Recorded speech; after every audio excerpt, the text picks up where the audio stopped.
The mainstream media is having a meltdown about the autopen conspiracy.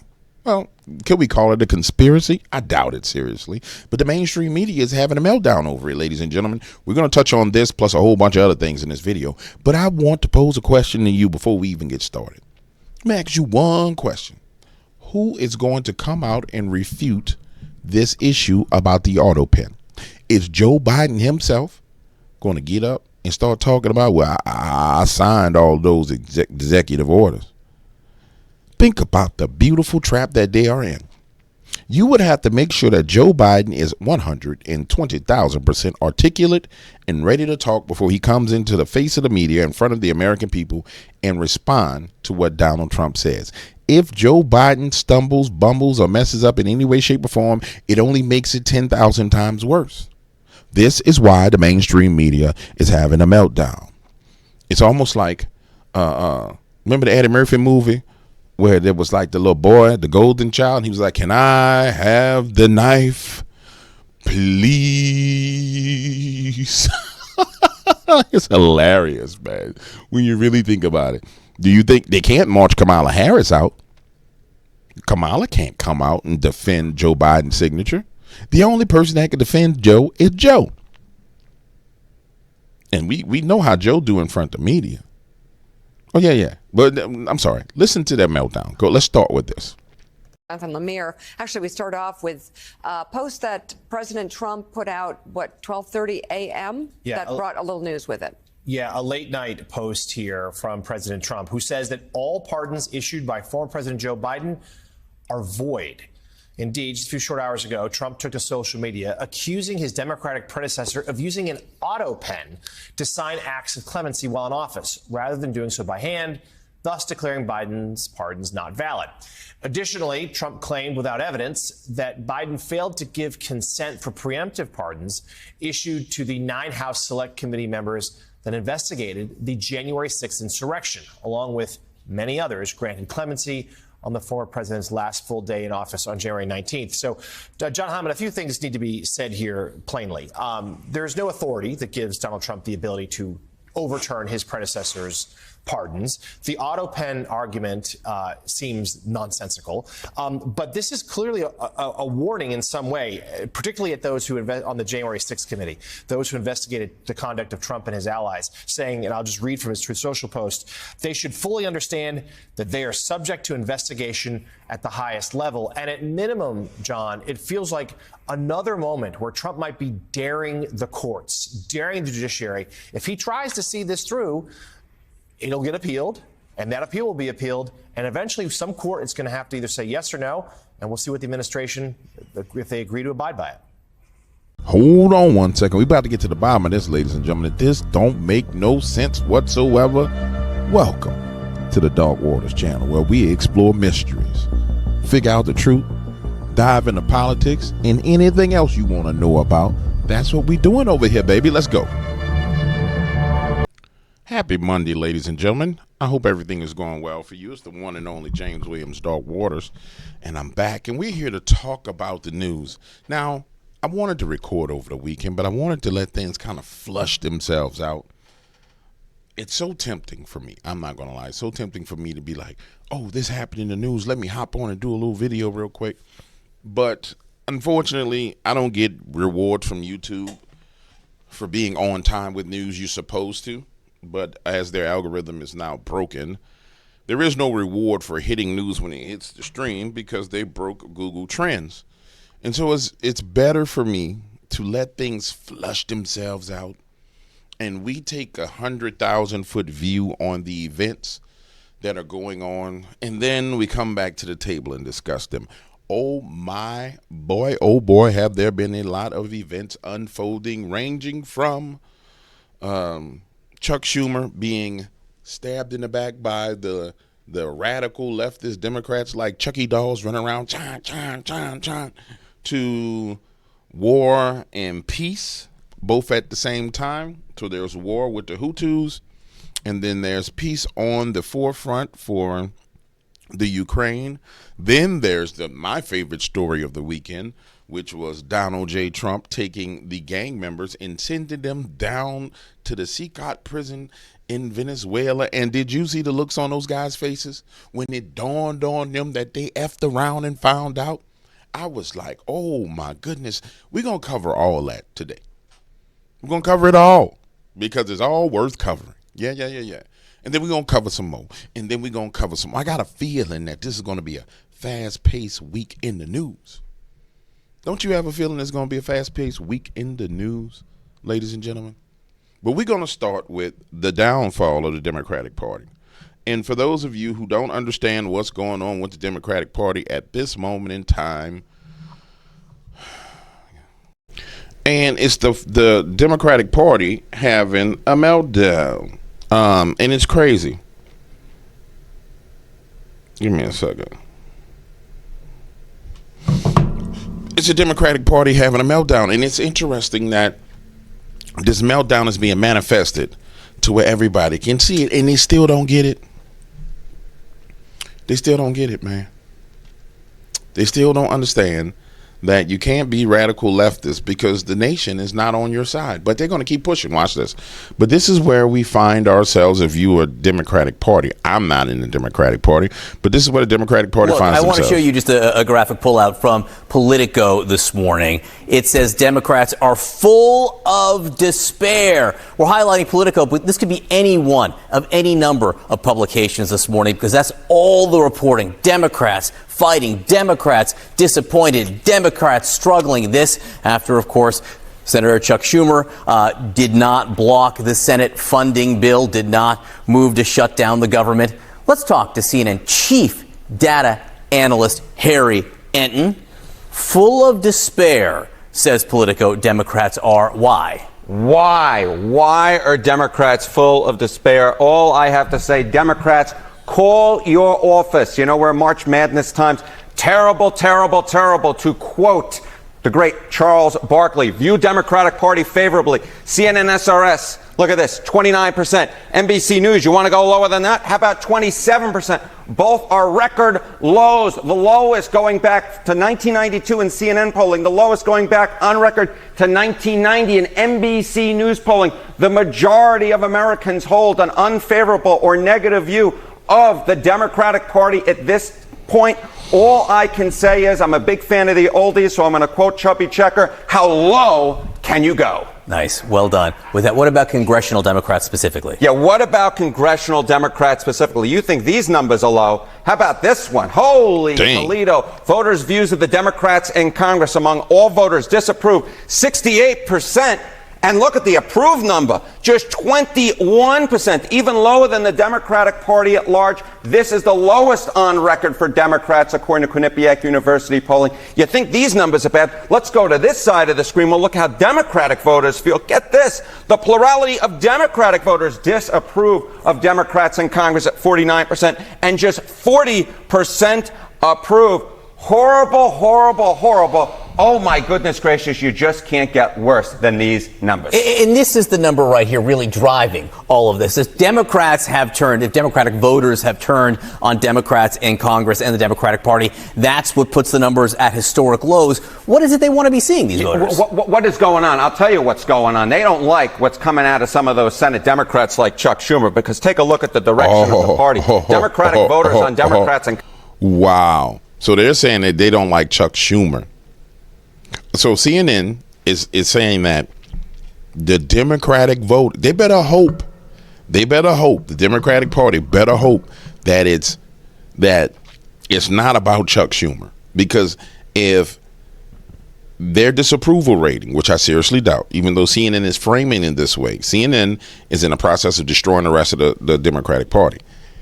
If the framing is people think too little is being done to oppose Donald Trump, and Donald Trump is the populist candidate and he's standing up for the people, and they're going to frame it like, oh, we don't like Chuck Schumer because he's doing too little and he should be more radical.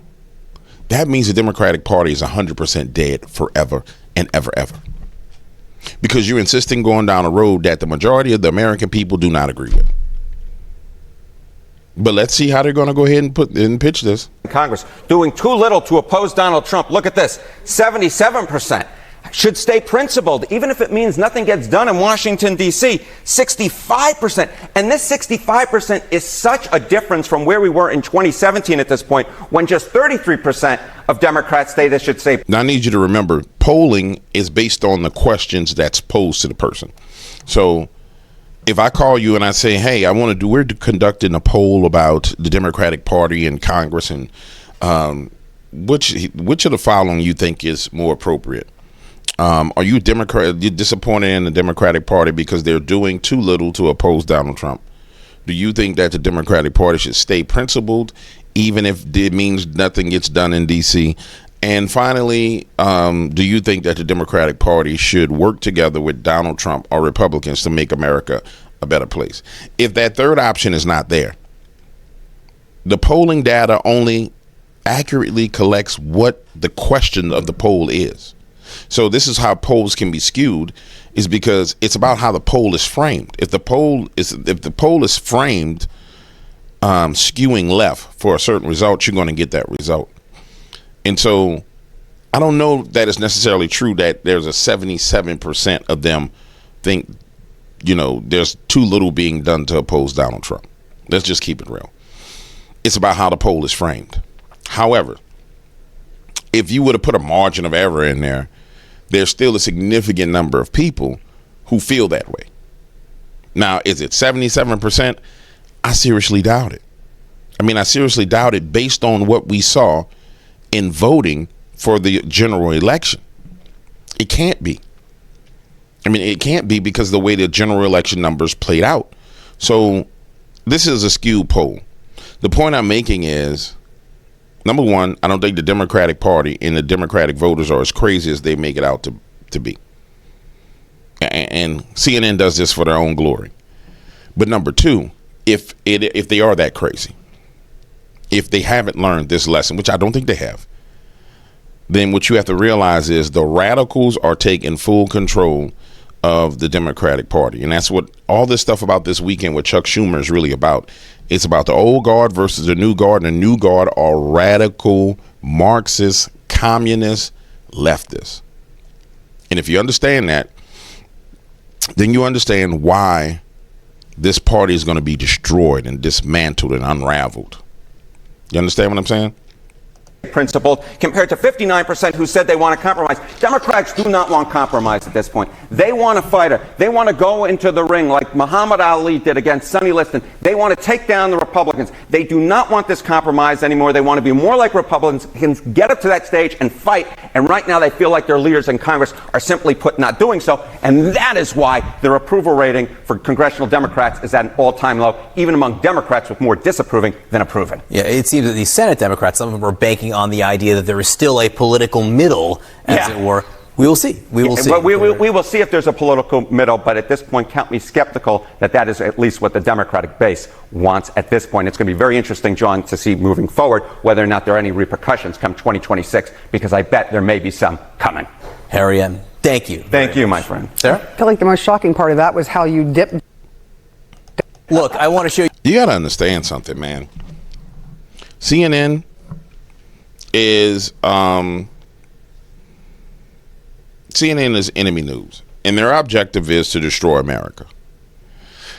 They're in with the radicals, and so they're pressing forward that radical agenda. And once you have that in context and understand it in context, it's easy to see what CNN and MSNBC are doing. They have no choice. They refuse to swing back and become a moderate, news outlet. They are a radical leftist news outlet. And there's no turning back for them. And so we're going to see them try and push America into a hole, push America into the gutter. Because if they can be the fifth estate for the radical leftists, and the radical leftists have the opportunity to take over, then all that USAID money is going to turn back on, and they're going to be blessed beyond measure. But I don't see it happening. I see these people being utterly decimated and destroyed. That's what I see coming down the pipeline. The next thing I want to touch on, which I think is very, very important, and we should go down this line. So the the Trump administration decided that they were going to follow up on their promise. And if you recall, we looked at the videos where Senator Marco Rubio went down to Venezuela and met with the president of Venezuela, and they did a deal where they said, hey, we're going to put some of the most violent criminals into prison in Venezuela. And it was amazing when I saw it, because I was like, this would be awesome. This would be awesome if we actually pull it off. And it's been done. And the contention around this weekend was that there was a judge who passed a stay order against Donald Trump deporting the illegal alien criminal rapists and murderers out of the country. Let's not get to the fact, let's not even deal with the fact that you have judges who are leftist judges who are activist judges. We're not even going to get into that yet.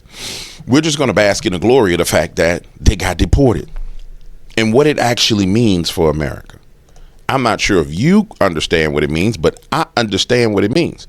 It means that before someone decides they're going to go into, come across the border illegally and say, okay, I'm going to smuggle drugs across the border, or I'm going to come into America illegally, or if there's someone here who is illegal, that's a criminal, before they commit their next crime, they're going to sit there and say, hold on, man.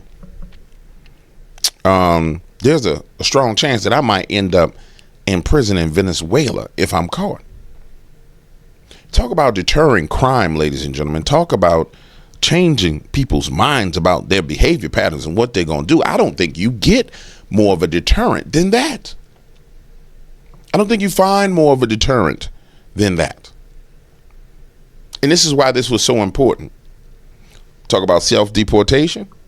Let me ask you a question. If you were a criminal, and let's just make you a regular criminal. You came in, that made you illegal, that makes you a criminal. And let's say you was a carjacker, not a kidnapper, but a carjacker. And I'm talking about, man, not even a carjacker. Let's just say you was a car thief. Man, you so good at stealing cars, when you walk up to the car door, it unlocks on its own. You ain't got to do nothing. You just, you've been stealing cars that long that every lock is afraid of you.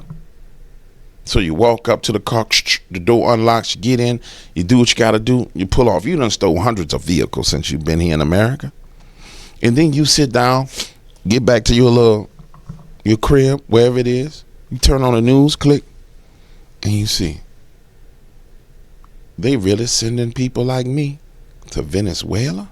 And then you see all this right here. You see this.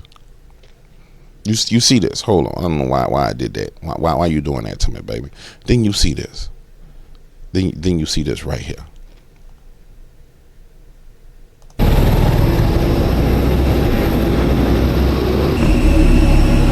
You got to watch this.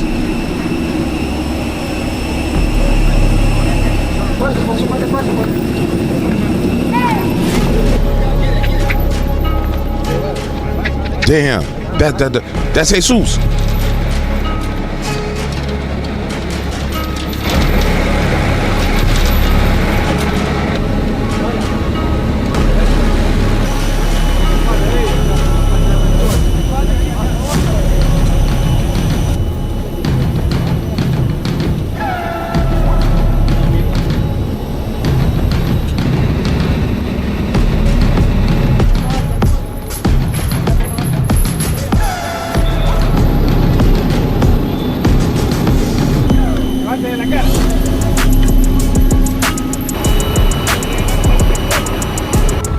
I don't like this music because I feel like they're going to hit me with the copyright for the music, so I'm going to turn it down.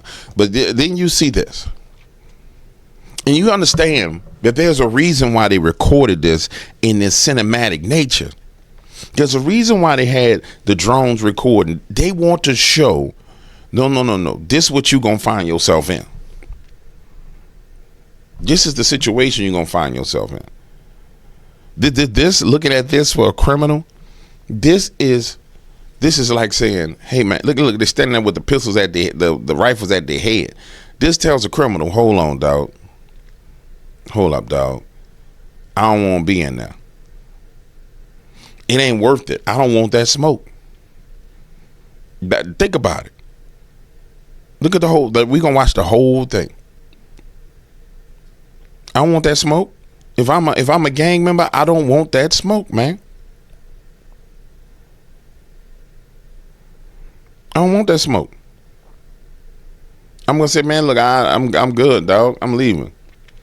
Let me go somewhere where I ain't got to deal with this. Now, the next thing we got to talk about, we're gonna watch the whole thing. The next thing I want to talk about is these pardons, man. These auto pen pardons. It's about to be bad out here in these streets. But let me finish my thought process on this. Now, I don't think it's just going to end with this. I don't think it's going to end with this. Because here's what I'm thinking is coming down the pipeline. I think there's a strong reason why Trump did it this way. Because, you see, we get ready to go to war with the cartels, too. And so when they start going to war with the cartels and they put an end to cartel violence, and they go after the cartels and they capture cartel members, where do you think the cartel members going? Because people sit there and say, well, you know, there's no stopping the Mexican drug cartels. If Trump whips the Mexican government in shape the way it should, he gonna go down there and he gonna make a deal with them and say, now here's what's gonna happen. Your cartel members gonna go to this same prison and we gonna clean up Mexico. When you really look at what's going on from 100,000 foot view, you can see his plan. You can see why it's important for the globalists to stop his plan. For example, why is his plan important for the southern border of Mexico, for him to whip the Mexican government in shape and then destroy the cartels? Because it was the cartels that facilitated the overall World Economic Forum plan of migration and profited from it. So you have to wipe that out completely, but there needs to be a mechanism in place for punishment for it in the future. And so you can go and blow people up, boom, boom, boom, boom, boom, boom, boom, right? You can decapitate the leadership. You can take all those people, put them in prison, but there's going to be a gap there, a void that needs to be filled, and somebody going to rise into that place and fill that void. So in order to establish that void is never filled again, you got to accomplish a couple of goals. Number one, you got to whip Mexico government in shape and then start to help them with their economy. Number two, you have to have rules and regulations and laws in place and a place to put the worst of the worst. And what you do then is now you enforce the southern border of Mexico with these same kind of laws and have Mexico have strong immigration laws. You don't even get to our border. You get dealt with at the Mexican border. So when they be like, yeah, we got a migrant caravan coming up from south of Mexico, but now that you ain't even getting nowhere near America. But if you just so happen to make it to America, this is where you're going to end up at. Beautiful thing, man. Promises made, promises kept. I mean, I like it. I'm just going to say I like it. I love it. I thank the president for what he's doing. I know how important it is, despite all the foolishness that the media is saying. The media is crazy. In the Democratic Party are standing with these people who are, now you're visually seeing these criminals go to prison. And people need to see the visuals. The American citizens need to see the visuals of these guys going to prison. Now, they're not going to show that to their constituents, but eventually they will see it. And it's important that it gets to that point. Eventually they'll see it.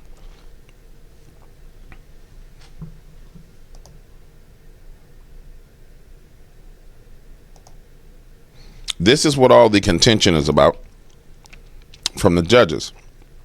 Donald Trump invokes the 1798 Alien Enemies Act to expedite gang deportations.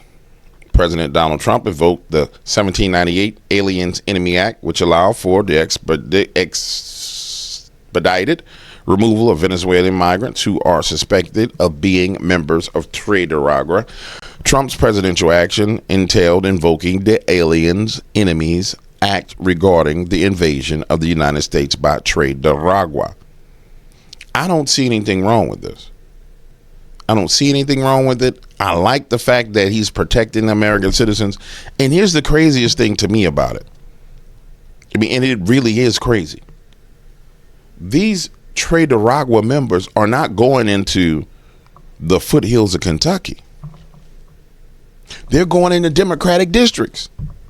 Remember, Aurora, Colorado. So what you trying to tell me as a Democratic governor, mayor, or a Democratic voter, you got a problem with him taking out gang members out of your neighborhood? I don't believe that. I wish someone would go into the neighborhoods where the gangs were active and get some sound bites and find out how the actual people in the neighborhoods feel. But I'm willing to bet you that those people are ecstatic about the fact that these criminals are being taken out of their neighborhoods. I'm willing to bet you they're ecstatic about it. The problem that we have right now is the news media is doing everything it can to try its very best to turn everything that the president's doing against them. There's something that I like to talk about too, real quick, before we get to some of the more juicy video stuff. Socialist French lawmakers demand U.S. return the Statue of Liberty. I say give that demonic ass altar back to them and take it down. Put a new one up. This cross-dressing demonic altar needs to go out of America. I never liked it in the first place. Get back to them. You want it, you can have it. We'll build something new. Take it. That's how I feel about this. The U.S. no longer represents the values of freedom. Therefore, it should send the Statue of Liberty back to France. A socialist French Euro deputy demanded Sunday. Raphael Glucksmann of the Socialist and Democratic group told the cheering convention of the Plaque du Public leftist movement how disappointed he was in the U.S. and why it should not keep what originally was a gift from France. Give us back the Statue of Liberty. We are going to say to the Americans who have chosen to side with the tyrants, to the Americans who fired researchers for demanding scientific freedom, give us back the Statue of Liberty. We gave it to you as a gift, but apparently you despise it. So it will be just fine here at home. Yes, give that demonic altar back to them. Get it off the shores of America. Give that crap back to them demon-filled monkeys in France. Yes. Take it back. Give it back. Lucky I ain't president. I give it right back to you. Come get it. Come get it. You want it? Come get it. We're going to put something different there. But that's all it is. When you look at it, the history of it, matter of fact, I actually just go look at the history and see what it represents. It should not be a representation in America at all. And I'm happy they want it back. I hope he does give it back to them. I hope he gives it back. It don't stand for no damn liberty in the first place. You know what I'm saying? Give it back. Take it back. Now, on to the more compelling news, ladies and gentlemen. I want to make sure that this is where you can see it. I want to start here with Mr. Conor McGregor. And I want to say this. There's a movement going on, and it's the populist movement that's spreading all over the world. So please understand that Conor McGregor has transitioned, and he's the perfect person for this, has transitioned from being a world famous athlete, and he's getting ready to transition into being a politician. And I think Conor's going to be a great politician. Now, you can't, anybody who's a sports fan, you're going to look at Conor with a jaded eye, I don't like Conor McGregor. He beat this guy up. He curses. He screams. He drinks liquor. He throws chairs at people's buses. But I'm going to tell you why I like the concept and idea of Conor McGregor as a politician. Because what I love about it is Conor is a fighter. Conor's not a lawyer. Conor's not the World Economic Forum, the young global leaders. Conor is a regular dude that came from nothing, that fought his way to the top and made him some money, and now he's putting all that at risk for his country. And that's the model that you're going to see moving forward for leadership in government. There's going to be people who put their life and their fortunes at risk to save other people. It's not going to be people who make their fortune, quote unquote, saying they're saving other people. It's going to be people who put their fortunes at risk for their government and the people of their nation. And I think Conor makes the perfect type of guy. Why? Because Conor will bust you in your face. Could you imagine Conor McGregor sitting down with Macron, and Macron talking tough to Conor McGregor? Well, you know, I am Emmanuel Macron, and Conor, we're going to do this, and I can hear Conor saying, "Who the fuck is this? Hey, fuck you." We're not doing anything you say. Fuck you. And punching him dead in the nose. And Macron wouldn't know what to do. And Conor saying, you know, Conor got his damn military. France got their military. I could see him taking them in a room and putting hands on them.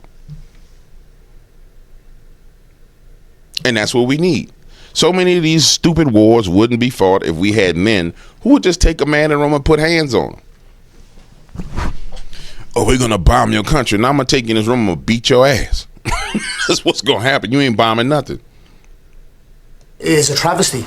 Our government is the government of zero action with zero accountability. You know, our money is being spent on overseas issues that has nothing to do with the Irish people. The illegal immigration racket is running ravage on the country. There are rural towns in Ireland that have been overrun in one swoop, that have become a minority in one swoop. So issues need to be addressed, and the 40 million Irish Americans, as I said, need to hear this, because if not, there will be no place to come home and visit. What is going on in Ireland is... And that's what you're going to see in the future. This is the model for the future. Don't believe me? Donald Trump was the prototype for it. Now, Donald was the perfect person for dealing with the dynamics of American government and politics. In Ireland, it's different. They're a different type of people. They're a different tribe of people. They're passionate tribe of people. They're I don't know if you ever met anybody that's Irish. They're a little bit loopy. I mean, they're a little bit loopy when it comes to things. He's the perfect prototype to deal with the loopies. I mean, no offense if you watch him and you're Irish, you know y'all crazy. I mean, let's keep it real. I've partied with a bunch of Irish people. Something wrong with y'all. In a good way. I like you. I love you. I mean, I've always had fun. You drink too much. I can't drink with you. But y'all a little loopy. And you need somebody that's loopy to deal with that type of politics. It's not the same kind of like aloof, you know, I'm the president of the global mayors group in Louisiana, James, and if you want to do business with us, then you're gonna have to come party with us, and yeah, you know, we're gonna have to get some pizza. Yeah, they ain't like that. They not like that. And so I'm looking forward to it. I'm looking forward to seeing what's coming down the pipeline. In fact, I asked that God keep me around for a long time so I can see all of it. Happy Paddy's Day, America! I want to see what else he had to say.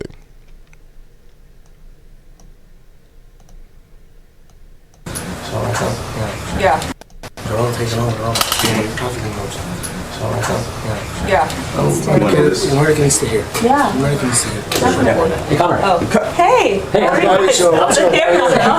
Hey, Conor, first of all, did you get some time with President Trump? And also, I know there's some Irish immigrants in the U.S. without status. What do you think should happen to them? The Irish immigrants? There's some Irish immigrants, some recent Irish immigrants without legal status. Wait, are we taking questions? Taking over the podium. Ireland and America, we are siblings. We consider America our big sibling. So it's important for Ireland to have be a peaceful, happy, prosperous country for the 40 million Irish Americans to have a place to visit, to come back to their home. So we wish for our relationship with the United States to continue, and we wish to be taken care of by the big bro. You know, the United States should look after its little bro, and that's how we feel. How about the trade? You worked out, there's some trade disputes between the U.S. and the EU, and how do you think? We wish exemption. We actually have some stuff that we have to do right now. Conor is here to meet with the president. He'll be meeting with him later this afternoon. We couldn't think of a better guest to have with us on St. Patrick's Day. We're both wearing our green. This was not planned, but very festive. And as you know, I'll be having a briefing later at 1 o'clock, so we'll talk more about their meeting later. But he's going over to meet with some other administration officials. He's spending the day in Washington, D.C. For sure. So I'm here to it'll be raise fun. the issues the people of Ireland face. Yes. You know, and it'll be music to the people of Ireland's ears, because never on the main stage has the issues the people of Ireland face been spoke. You know, our government has long since abandoned the voices of the people of Ireland, and it's high time that America is made aware of what is going on in Ireland. What is going on in Ireland is a travesty. Our government is the government of zero action with zero accountability.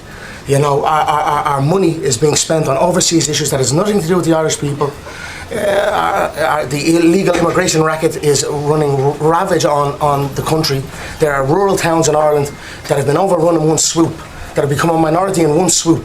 So issues need to be addressed, and the 40 million Irish Americans, as I said, need to hear this, because if not, there will be no place to come home and visit.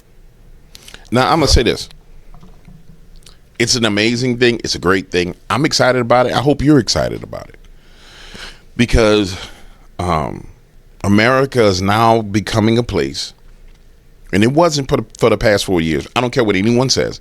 It's now become a place where people are seeking solutions to the problems in their nations. So he comes to true power, to speak to power, to get help for his nation. And I think he's going to be the guy to do it. I think he's going to be the man to do it. When I look at his eyes right there. Now, I ain't going to say Conor's the smartest dude. Conor going to need some people around him, because he ain't the smartest. Let's not get it messed up. Ain't nothing smart about Conor. You know what I'm saying? But I think he can get it done. I think he can get it done, ladies and gentlemen. And here Conor McGregor is with President Donald J. Trump in the Oval Office, talking about his time that he spent with him. And when I tell you that Conor McGregor is making his way into politics, trust me when I tell you Conor McGregor is slowly but surely working his way into the political field, and Conor will be running for office. There's no other reason for Conor to be here. Nice pinstripe suit. It's one of my own. I guess you want to do one. Congratulations. I tell you what, your work ethic is inspiring. Your work rate is inspiring. And he tells Donald Trump, your work ethic is inspiring, which it actually is.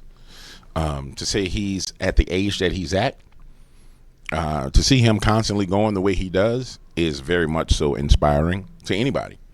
Like, if I'll say this to the majority of the men his age, if you're not Trump deranged and crazy, you should be inspired by the fact that this man is continuing to move at the rapid pace that he does and getting things done.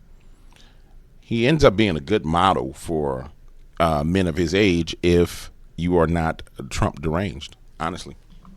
But Trump derangement is demonic possession. I've said this 1,000 times. I will stand on it. When you meet someone who's Trump deranged, they definitely have a demon. There's no doubt about it. They separate themselves from family. They separate themselves from friends. It's demonic. Now, I want to get to the next thing, which is There's a lot going on my computer right now. Forgive me. It's been a long day. I want to get to the next thing, which is the deportations. But there's so much I want to hit, but I have limited time. But I'm gonna try my best to slow down. Let's address Don Lemon for a second, and I want to get to the cancer breakthrough and all the rest of the things. Here is Don Lemon, the CNN host who was fired because he's no longer relevant, passing about his opinions on with Bill Maher. It's the same thing that when I see not all black Republicans, but I see a black MAGA person who is carrying Donald Trump's water and they know that he's lying. It is the shortest line to the front. Because if you're black and you're whatever, you're just in line with a bunch of other Democrats that are doing the same thing that you're doing. But if you become a black MAGA person, it's like, whoa, let's book this person, let's put him on television. So you don't think you can be a sincere... If that was the case, then I would be on television right now. And I'm not on television. This is coming from someone who the Lord himself would call sexually immoral. I think that's the best way to put it. Judging other black people. And this is the amazing thing to me. When we have black men attacking black men. If you're on the side of the Democratic Party, it's like, oh, he my brother. You know, we brothers got to look out for each other. And then if someone doesn't agree with the Democratic Party, you're an other. And so you classify me as an enemy. Although, at the end of the day, I'll probably be one of your greatest friends and allies. But nonetheless, I appreciate the honesty of the black male Democrat. Because if you don't want to associate with me, then I'm fine with that. I do not want to be giving wise counsel to someone who's basically a jackass. Because all I'm going to do is empower you to be a stronger jackass. Black MAGA person. No, I just said, I don't think that, I just said, I think there can, I don't think that Sincere. this person, let's put him on television. So you don't think you can be a sincere black MAGA person? No, I just said, I don't think that. You did just say that. I think there can be sincere Republicans. But you can't be a sincere black Republican? I don't think that you can be a rational MAGA, be black and be a rational MAGA person. I think you can be black and be a Republican. I think they would find that very insulting. Well, I mean, the truth is often insulting. It's the same thing that You want to know the truth? The truth is, at this point in time, if you're a black male Democrat, you support men being in women's sports. The truth is, if you're a black male Democrat, you support men going in women's restrooms. The truth is, if you're a black male Democrat, you support them not only gentrifying your neighborhoods, but mass importing people to take your jobs and destroy your livelihood. And I can say some things that are more controversial than that, but I'll save that for later. That is the truth if you're a black male Democrat. You support high crime. You support Marxism and socialism in your city. And the results, the tree is bearing its fruit. And the tree has bared its fruit for 60-something years. And so at this point in time, if we were to sit down and look at the evidence of the tree and look at the fruit from the tree, it's destructive. And the simple fact that you continue to take the bite of that same fruit means that you're crazy. Something wrong with you. Something's off in your head. I'm sorry. The issue with the black male Democrat is it's classism inside the black community. So the black boule, those who have great jobs, make millions of dollars, they can afford the luxury of having this wild political outlook because they're insulated in many cases from those things. You'll find very successful black men coming together and talking about politics and the problems that they have in politics and the things that they see. But I want you to notice something. You will never find them with the hood dude because it's classism. You never find them with Tyrone with gold teeth in his mouth. You're going to never find them chopping up with Tyrone because they don't want to be around Tyrone. No.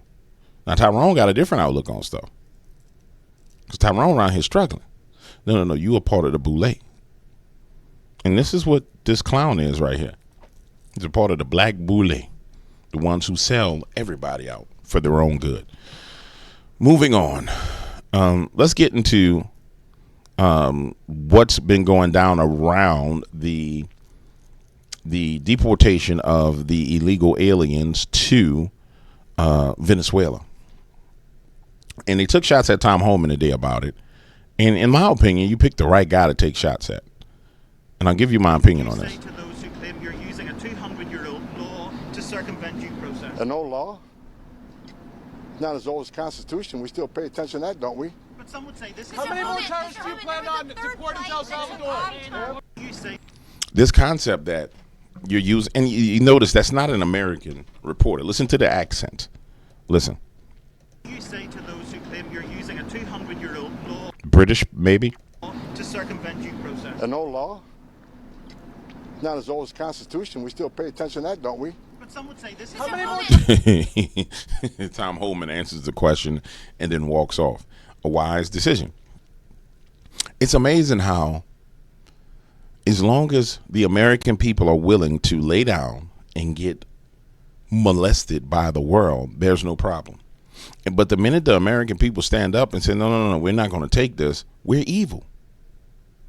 And the truth of the matter is, the wickedness that was being done to the citizens of America, both liberal and conservative, both in red districts and blue districts, was utterly and totally ridiculous. But it's okay. Because the World Economic Forum says you a good little boy. Good pat on the head, Klaus Schwab. I'll give you a pat on the head. Yes, I am Klaus Schwab. Come, Joe Biden. Let me give you a pat on the head. Good boy. Good boy. Listen to Klaus. Klaus Schwab says we will open the borders. We will have an open society. Good boy, good boy. Yeah, the minute you push back on them, oh, you're weak, you're evil, you're wicked. And it's crazy because they bring up the laws. And so it's like, oh, somebody's saying you're using an old law against those people to give them without due process. Man, carry your behind back to your country and worry about what's going on over there. Again, there's going to have to be something done about the press corps and the people that are surrounding the president. Because quite frankly, these opportunities to educate the American people are being exploited by people who don't have the best interests of the American people. It's the same thing in the press room when Caroline Lovett is dealing with these people. There's questions that I want to know answers to. And it ain't got nothing to do with these people being deported. I don't care to be combative with you about the 200-year-old law. In fact, the majority of American people don't care about that. The American people say, oh, great, awesome. You're going to get these criminals out of our neighborhood? Fantastic. Okay, goodbye. But there's things we want to know about. That brings me to Caroline Lovett and the autopen. Now, if you're not aware of what's going on with the autopen, you should be aware right now. But Donald Trump just came out and decided and said that he's nulling and voiding all of the pardons that Joe Biden did because Joe Biden did not sign those pardons. They were done by autopen. And so, of course, Caitlin Collins, with the demonic smile, is going to try and go back and forth with Caroline Lovett. Again, not sure why that witch is there. In my opinion, you only need one of these people in the press briefing room. In my opinion, the culture of the press briefing room needs to be a culture where people feel encouraged to ask questions, but you only need one witch in there for this type of combative conversation. Outside of that, all the rest of them should be removed, and there should be pro-America media in the press room. And it should be, this movement right now should be completely obliterating the anti-American media from the halls of power and establishing pro-America media to where when the next administration comes, the pro-American media is so strong that the dinosaur sellout media cannot stand it. They're crumbled and they're crushed. And I feel like we may be missing this opportunity I'm not sure because I don't have all the information. Or talking about issuing preemptive pardons to these people. But was he aware of his signature being used on every single pardon? That's a question you should ask the Biden White House. Is there any evidence on that he wasn't aware of it? You're a reporter. You should find out. Okay, Sean. so I have a question on the talking. And guys, if you just really sit back and think about this for a second, this is such a beautiful, beautiful trap. Joe Biden know he ain't signed all that stuff. He know he did.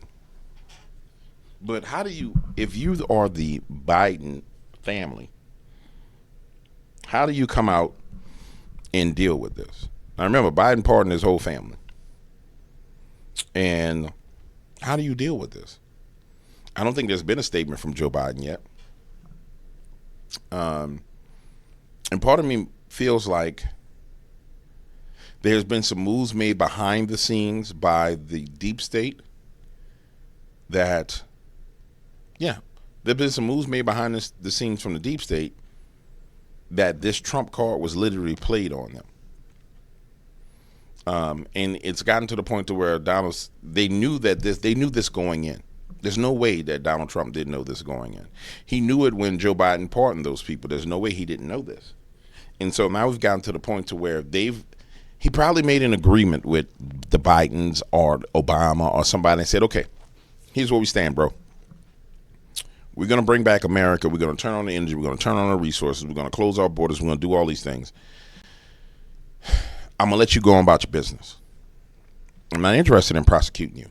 I'm not interested in going after you. Right? But you're going to have to stop. And then they started doing stuff. They started trying stuff. They started doing things behind the scenes.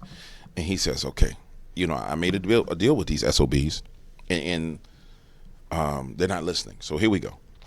Let me talk about the autopen. So now he's saying, no. None of those pardons are any good. And to me, it's like it falls in line with his strategy of how he does things. Because if you really look at Donald Trump and his art of the deal, and he makes sure he has leverage. So he's had this leverage this whole time. He just didn't disclose to the American people that he had this leverage.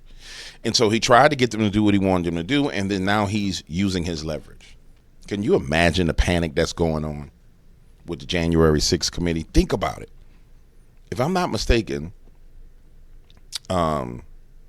Cheney was pardoned. Let me see who was pardoned. Give me a second. Gronk. Who all received pardons from Joe Biden? Well, that's not how you spell Joe Biden. At the end of his term. That's not how you spell received. No, I need to put let's see who got pardons. I know it was Fauci.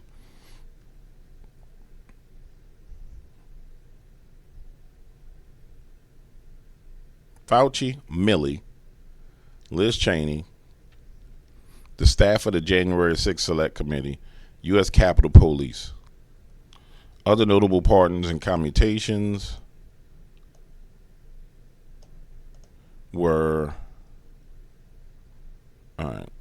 Hunter, Marcus Garvey, Kimball Smith Prada, Leonard Pelter, Darylyn Chambers, Ernest William, communication of. Okay, so the Biden family, Fauci, Milley, and January 6th Select Committees, and U.S. Capitol Police and D.C. Metropolitan Police officers who testified before the committee. So this is a direct attack on the Biden administration, and therefore a direct attack on, guess who? Barack Hussein Obama. Because we know that it was Barack Hussein Obama who was behind that administration, and it was kind of administration by committee. And so we had Hussein Obama, we had Hillary and Bill Clinton, we probably had some of the Bushes involved in that as well. And so now he's getting ready to peel back and go after all of them, which is great, which is fantastic. I mean, I love it. I don't have a problem with it at all. In fact, I like the concept and idea of him moving in this manner. And I like the fact that they're freaking out. Number one, but you don't use autopen. It's number one, it's disrespectful to the office. Number two, maybe it's not even valid because, who's getting him to sign? He had no idea what the hell he was doing. If he did, all of these bad things wouldn't be happening right now. But you don't use autopen. And the next question we have to contemplate is, what does it mean? What does it actually mean when every bill, every law, everything signed by Joe Biden comes under scrutiny? I mean, really, what does it mean for America? Let's just go down this rabbit hole for a minute. All right, guys, allow me to jump down this rabbit hole. Watch this. We'll use AI to go down this rabbit hole. Let me make sure you can see the AI. I'll make sure it's on the screen where everyone can see. We'll use Grunk. Let's just see. All right. So give me a list of executive orders signed by Joe Biden.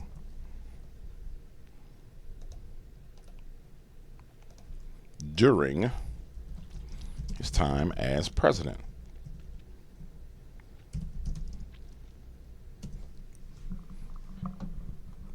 And let's see what it actually means when all this comes under scrutiny, because it's bigger than just January 6th.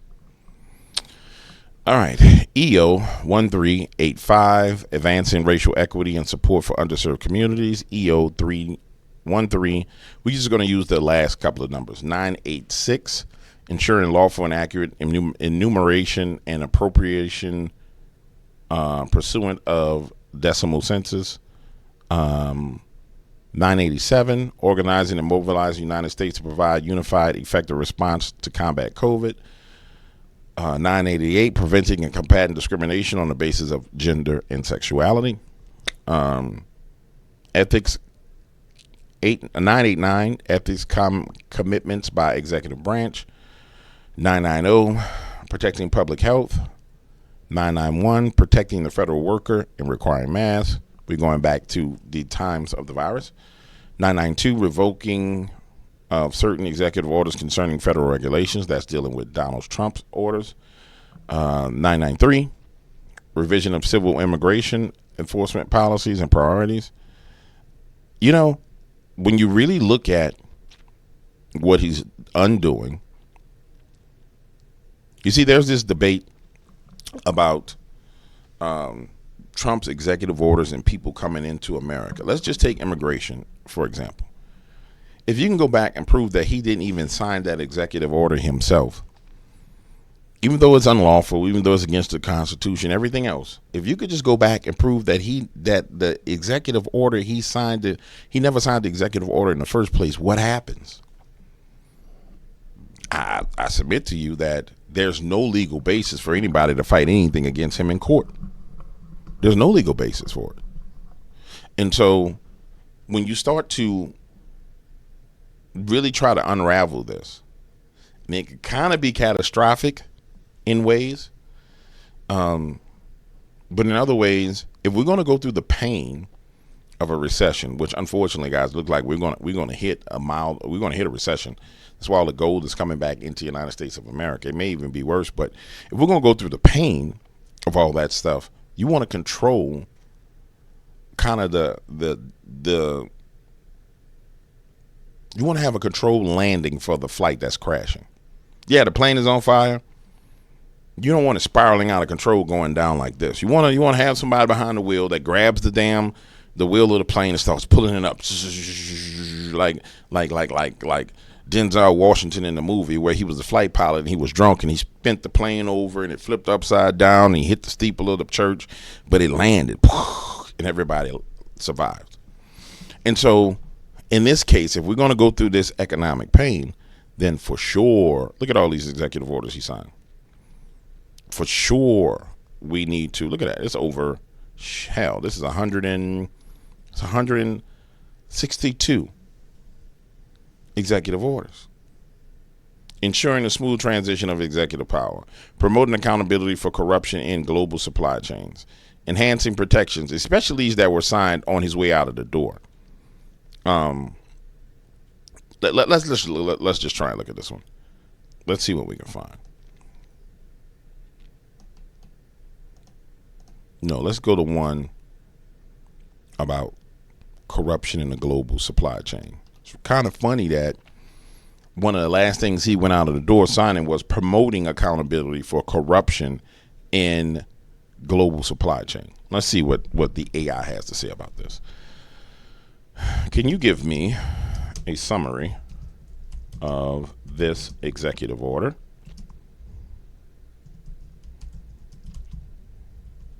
Act as a conspiracy theorist when looking at it. Assume that Joe Biden was attempting to protect himself and his cronies, and tell me what you find. Let's see what it comes up with. Let's dive into Executive Order 14145, promoting accountability of corruption in global supply chains. EO 14145 directs federal agencies to enhance oversight and enforcement mechanisms to combat corruption within the global supply chain. Its mandates the Department of Commerce, Treasury, and State, along with other agencies to identify and sanction entities or individuals engaging in corruption practices, strengthen international cooperation, develop new regulations to increase transparency, establish a new task force to monitor compliance, protect whistleblowers. All right. Now let's flip the script. Preemptive cover-up of shady deals. Suspicious timing. Signed the 20th of January. Supply chain focused the Biden family. Hunter particularly has faced allegations of leveraging his foreign business assets. Sanctions authority. The EO empowers agencies to target corrupt players, and a cynic might argue that this gives Biden loyalists in the bureaucracy a tool to selectively punish enemies, i.e. Trump-aligned businesses. Task force as a shield. The creation of a White House-linked task force could be a mechanism to control the narrative. Whistleblower protections. This protects those exposing corruption, but what if it's a backdoor to shield Biden-friendly whistleblowers who might expose fabricated corruption elsewhere? International cooperation, a get-out-of-jail-free card. Transparency, regulations as a smokescreen. And that's just it using its brain to reverse engineer what it could be about. But I submit to you that if we were to go through what bills he signed, what orders he gave for bombings, it becomes a pretty daunting task to unravel what was done legally and illegally by the Biden administration. And I mean, then you start to get into who's liable for what was done if it wasn't the president of the United States, and how America may have to pay restitution for what was done if it wasn't done by the president of the United States. And it makes you come to the conclusion that they had to do it on purpose. I mean, really, when you think about it. All right, you're wicked, I'm wicked. We're all wicked for the next 2 minutes. I won't leave you in this wicked state for very long. But if we wanted to do some things and make it hell for someone to undo them, guess what we would do? We would use fake signatures. Why? Because what is the consequences? What are the consequences if the signatures are fake? What does it mean for the global economic markets? What does it mean for global relationships with foreign nations? I mean, it's a quagmire. So if I actually wanted to put you in a bad situation, the thing I would do is, for the next administration, I would use fake signatures. Because at the end of the day, how are you going to disclose that these signatures are fake? Do you understand the kahunas that Donald Trump has? Do you understand the can of worms that they said that he shouldn't open, that he's opening right now in front of your face? Yeah. Once you look at it from that perspective, you realize, damn, this dude is a gangster. I'm talking about keep it gangster, dog. Keep it gangster. Keep it gangster, dog. Keep it gangster. Yeah. But you got to understand what it is. Yeah, he full on gangster with it. So now, with that being said, let's take another listen to what he's saying. Clinton appointee judge that ruled that the federal government has to rehire the fired federal workers. Do you plan to comply with that? Well, I think it's I have nothing to do with that other than I heard about the decision. I think it's absolutely ridiculous. Absolutely. It's a judge that's putting himself in the position of the President of the United States, who was elected by close to 80 million votes. And you have that. You're having more and more of that. It's a very dangerous thing for our country. And I would suspect that we're going to have to get a decision from the Supreme Court. But that's a very dangerous decision for our country. And these are people, in many cases, they don't show up for work. Nobody even knows if they exist. And a judge wants us to pay them even if they don't know they exist. If they exist. And I don't think that's going to be happening, but we'll have to see. You have to speak to the lawyers about that. That is not what I was looking for, but I'll comment on that. I haven't come to the conclusion as to why they haven't went through the process of impeaching these federal judges or just flat out arresting them. The only thing I can come to, the only conclusion I believe I can safely come to is the fact that maybe, just maybe, they needed to be so damn ridiculous that the average American citizen says this don't make no sense. Because quite frankly, I mean, at this point in time, it's time to start arresting them. I mean, that he is the executive branch of the United States of America. There's no federal judge that gets to tell the executive what he's going to do if he's not breaking the Constitution. I mean, I don't get it. I think we're going to have to get to the point where the judges are going to be dealt with. And I prefer us get to the point where they're dealt with quicker or faster than what we're dealing with. But it's not my choice. I mean, as much as I like to say things, this is what I was looking for. It's not my choice to make. It's not your choice to make. It's one of those things to where I personally feel like some of this stuff has to play out. It's a little bit disgusting. It's a tad bit aggravating, but it's clear that some of this stuff must play out. To follow up on the Biden autopen, are those executive orders, those pardons from the former president now null and void? Well, I think so. It's not my decision. That'll be up to a court. But I would say that they're null and void because I'm sure Biden didn't have any idea that it was taking place.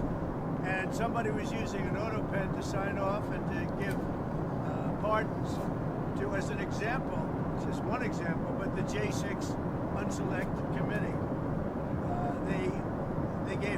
They gave pardons with an autopen. I don't think Biden knew anything about it. And what they did is they deleted and destroyed all of the information that took them over a year to get. And the reason they did that is because the information was very incriminating about them. Like Nancy Pelosi, it was determined conclusively that she knew about 10,000 soldiers and turned it down. And if we used 500 soldiers, you would have had no problem, let alone 10,000. The young lady that said that I grabbed these powerful young Secret Service agents by the neck, okay? You know that was a big hoax. It was a lie. And she admitted it. And they deleted everything. So, you know, what they did is criminal. I think we're about to land, everybody. You know, the more I think about this, ladies and gentlemen, there were reports that came out of the White House that Joe Biden, especially towards the end of his term, was running around with poop on his pants throughout the White House. He had completely lost it. I don't necessarily know that Joe Biden can come out and refute any of this at this point in time. I mean, really think about it. Put yourself in Donald Trump's shoes and you know what's going on. We don't know everything. But let's just put ourselves in his shoes. He knows the true state of Joe Biden. He knew the true state of Joe Biden at the point in time where he was in office. And then when you look at the surrounding circumstances, the distancing of Michelle Obama from Barack Hussein Obama, the current state of Nancy Pelosi, the decisive move by Chuck Schumer, which I don't think what Chuck Schumer, I think Chuck Schumer knows a little bit more than what we think is going on. I think it's a little bit more than him just saying, oh, I think it's a bad decision. I personally believe that Donald knows something about the physical condition of Joe Biden right now. And this is an exploitation of the physical position of Joe Biden. This is how we'll know. the physical condition of Joe Biden, this is how we will know. They're going to have to hop him up on whatever drugs they hopped him up on to get him to come out and speak. And Joe has to say something, but it can't be. And when you come at him about autopen, and you already laid the foundation for the fact that someone else was speaking for him, Joe Biden can't respond via social media. Joe Biden's going to need to sit somewhere in front of an audience and talk. Kamala can't respond for this because Kamala Harris wasn't president. Joe Biden was. So Joe Biden's going to have to, they're going to muster whatever strength they have for Joe. Get Joe hopped up on whatever dope they need to get him hopped up on. Sit him down in front of a camera and get the sound bites from Joe Biden saying he signed all those executive orders himself. And even that alone, that by itself is a trap. Because watch this, Joe Biden would have to be as sharp as a tack for the time period in which he's in front of the camera. And that alone is a trap because we already have lawsuits going that went against and were won against news networks because of them helping Kamala Harris by deceptively editing Kamala Harris's videos. So when you really look at this whole situation, if you and I are CNN or MSNBC, and we know the real state of Joe Biden, will we bring Joe on to give him cover, knowing that Joe ain't hitting on nothing, and knowing that there's a potential lawsuit, and knowing that Donald Trump is in office and he has the ability to access all the spy technology in the arsenal of DARPA and everything else? Hell no, we wouldn't. But we'll know by it's Joe, so it may take a while. Today's Monday. If Joe hasn't said anything by Friday, then we know it's going down.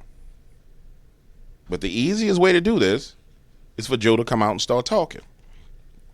And if you really think about it, he took shots at Joe in the process. Let's listen to it again. I'm sure Biden didn't have any idea what was taking place. So to follow up on the Biden autopen, are those executive orders, those pardons from the former president now null and void? Well, I think so. It's not my decision. That'll be up to a court.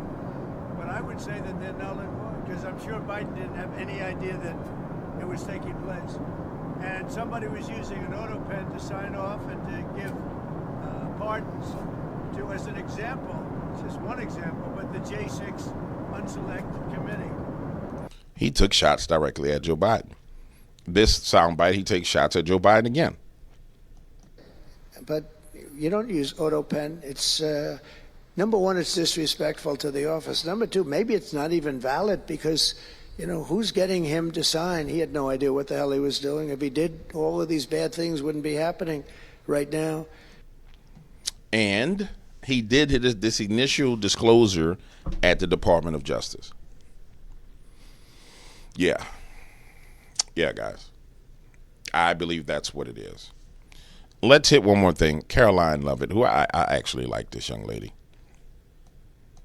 Now, you know, there's all this contention over the illegals being sent down to Venezuela. And I said this earlier, that I think it's a fantastic thing because now people have decisions to make. And I like the fact that she gave them the options. See, all this pressure in the media will make anybody reevaluate their decisions. I mean, you don't really need to send a whole bunch of them down to Venezuela, honestly. You need to get enough of them to understand, hey, bro, I don't want none of that smoke. And here she is. Biden administration abused to facilitate the mass illegal entry of illegal immigrants into our country. It was like a fast pass at Disneyland. That's not happening under this administration. We are encouraging illegal immigrants to actively self-deport to maybe save themselves from being in one of these fun videos. Sure. John, good to see you. And it makes all the sense in the world. I told you guys earlier in this conversation, if I was an illegal criminal, I would get the hell out of here. Hell, if I was just a regular illegal who came over here and had a job and didn't do nothing wrong and was doing my best just to get some bread, I would go. I would leave. Like, nah, bro, I'm out of here. This ain't worth it. And I got all this money. I came over here, Biden gave me free rent, gave me all this money in welfare and food stamps and all this. I done sent half that money back home. Anyway, I'm going home.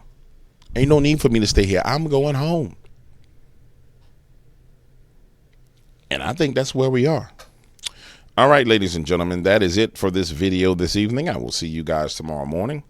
And we'll make it happen again, baby, because that's what we do. We be around here making it happen. We'll make it happen. Captain.